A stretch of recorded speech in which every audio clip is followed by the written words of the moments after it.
The Honourable Visitor Sam Lotu-Iiga. Oh, thank you, Mr Chair. And Mr Chair, look, it's a pleasure to take a call on this debate. And we've heard members opposite present all sorts of phony numbers around cuts and around spending, yet we haven't heard one member opposite talk about any bright ideas about how the health system can be improved. Not one bright idea. Not one bright idea. A lot of moaning, a lot of whining, but not one bright idea. We talked about how they try to win votes with health spending and increasing spending. Yet we haven't heard one member opposite talk about the quality of that spending. And when you peel it all back, the people of New Zealand aren't interested in percentages and numbers. They're worried about their kid going to school, and when that child gets sick, they want to know whether they can go along to the local GP clinic and get quality health care service. And that's what they get today in this country. That's what they get today in New Zealand, and they know that their child, when under 13, can get a quality service for free. And that wasn't brought in under the Labor government, that was brought in under this government, the National government. And you want to talk numbers? Simple numbers. $12 billion when we took the Treasury benches, and it's now at $16.1 billion. It's over $16 billion, $4 billion more. And the people in New Zealand also want to know how we deal with our most vulnerable. So we know that funding, $18 million goes into the Healthy Homes Initiative.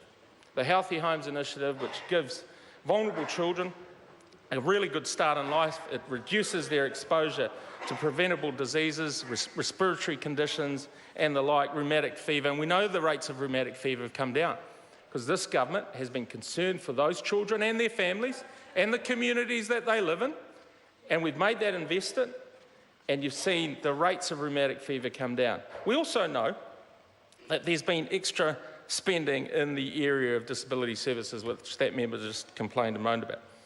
We know that $169 million over 4 years. We know that that money goes to the front line. That money goes to home and community service workers who deal with these issues on a day-to-day basis and who deal with the issues of people's health, particularly disabilities, but also our elderly and the elderly support that is done in the home. And you know, our government is also focused on providing new models of care, new ways that technology can improve how we improve the health of all New Zealanders.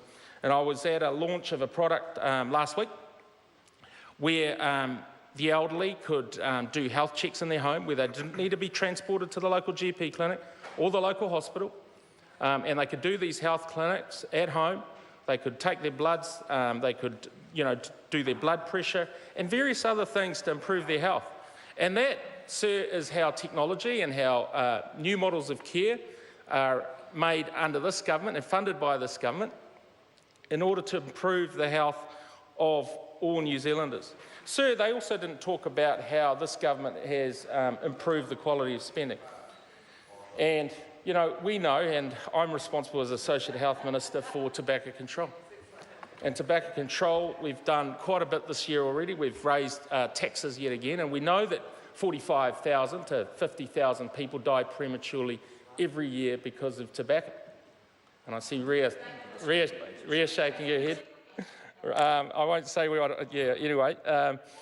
And we know that we're progressing the standardised tobacco packaging legislation because these are the things that improve the health of New Zealanders. They improve the health of New Zealanders. And I believe that the New Zealand public out there know that. They know that we're committed to improving their well-being. They're not interested in, as I said, they're not interested in the percentages and the cuts and they're interested in how they can get a decent healthcare service in their local hospitals and in their local GP clinics. And in terms of surgeries, we know that in 2008, the number of patients receiving elective surgery were about 118,000. And that figure, sir, is now up at around 167,000 people. Oh, it's just great. It's great. The Minister says himself, it's great. It's about 50,000 more patients per year receiving elective surgery. 50,000 extra patients per year receiving surgery, improving their lives, improving the well-being of them and their families and their communities, sir. I call Jenny Salisa.